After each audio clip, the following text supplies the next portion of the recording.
Agile transformations are either a game changer or a costly failure. But what determines success? It's leadership. In this video, I'll reveal the 3 lessons CEO must master to lead successful agile transformations and unlock their team's full potential. You'll learn why agile often fails under poor leadership and the common traps to avoid and the potential steps to lead your team to success. Let's dive in. Hi, I'm Aries Rosales with over 20 years of experience helping CEOs and businesses thrive with Agile. I've seen what works and what doesn't when it comes to leadership in Agile transformations.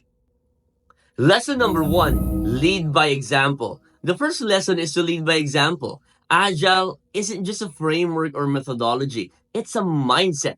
If you're not modeling collaboration, adaptability, and transparency, your teams won't either. Why CEOs fail? Many CEOs focus on high level strategies but fail to demonstrate agile principles in their leadership style. Teams pick up on this disconnect and the transformation loses credibility. The solution? To lead effectively. Embrace the agile mindset in your decisions, communication, and actions. Show your teams that you're fully invested in the process. Lesson number 2, trust and empower your teams. The second lesson is to trust your teams. Period. Agile is built on the foundation of team autonomy, yet many CEOs struggle to let go of control and fail into micromanagement. Why CEOs fail here? Because without trust, teams feel stifled and hesitant to innovate. Micromanagement slows decision making and undermines team morale. The solution? Shift from controlling every detail to enabling your teams.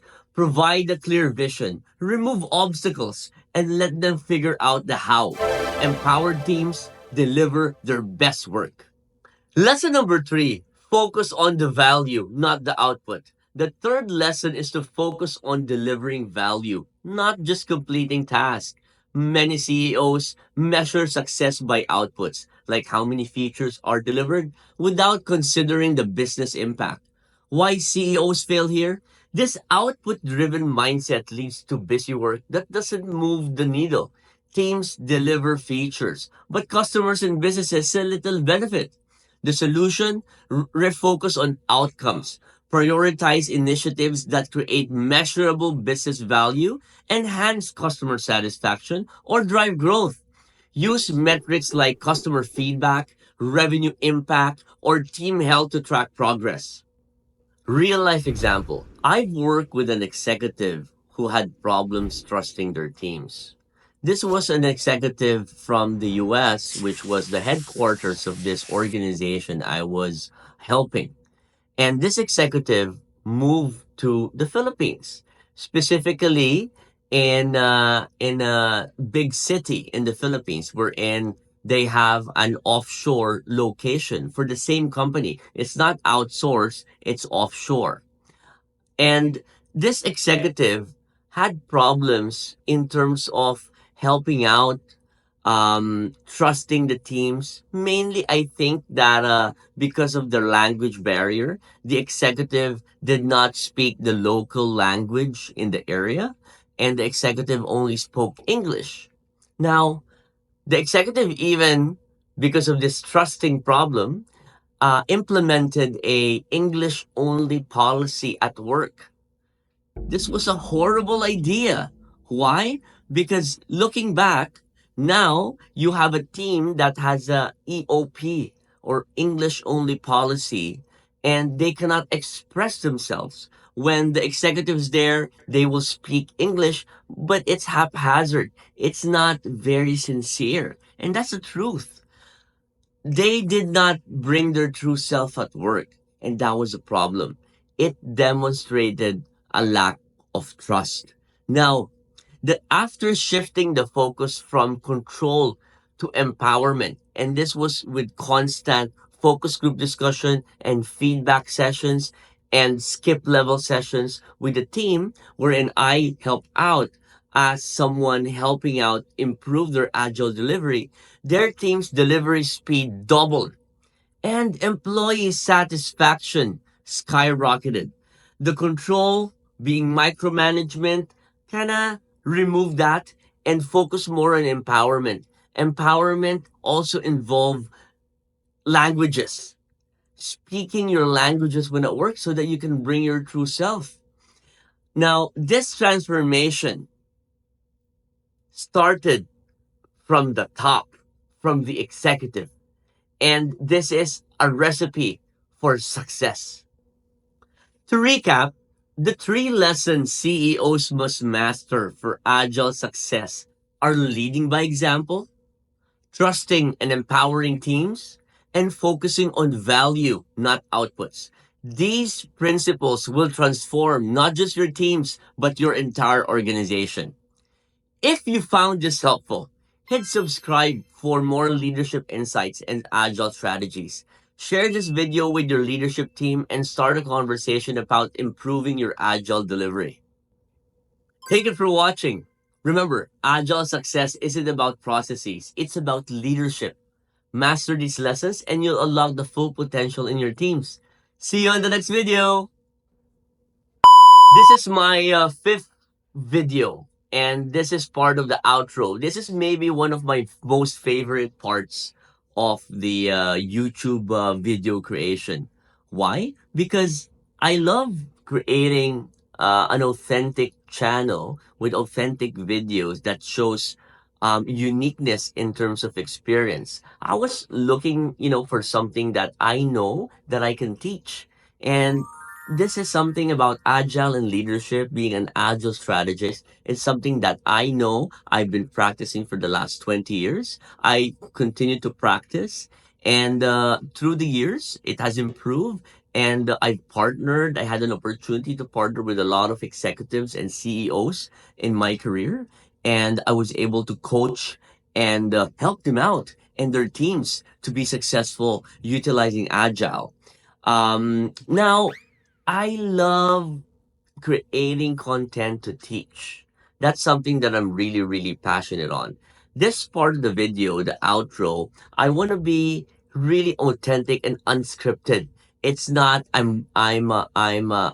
planned in detail. I have an outline of what I'm gonna say, but I wanna mention that this is the unique part of this video. Now, I mentioned earlier in my video, let me just check here. The first part is on the headline. Why executives or CEOs fail at Agile? And I've seen this a lot, especially with a solution where an executive from a first world country will is stationed to the Philippines, and that was my experience. That's where I came from the Philippines.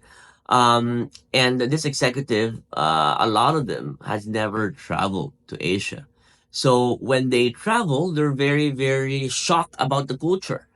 A lot of them, majority, have not even traveled to a big city, let's say in the US or Canada or in Europe, a big city. You're normally in a second or third tier city, where in the headquarters of that organization is based on, and they've never really traveled, and this is relocating to the Philippines. So this example we're in, I mentioned earlier, this was an executive from maybe a second or third level city in the US, which was not a big city like New York or LA. It's not a big city like that. It's way, way smaller.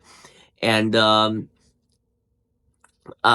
this person was offered the opportunity to lead as an executive the offshore team in the Philippines. And there's a lot of insecurities, I think, to be honest. And one of the things that I did not like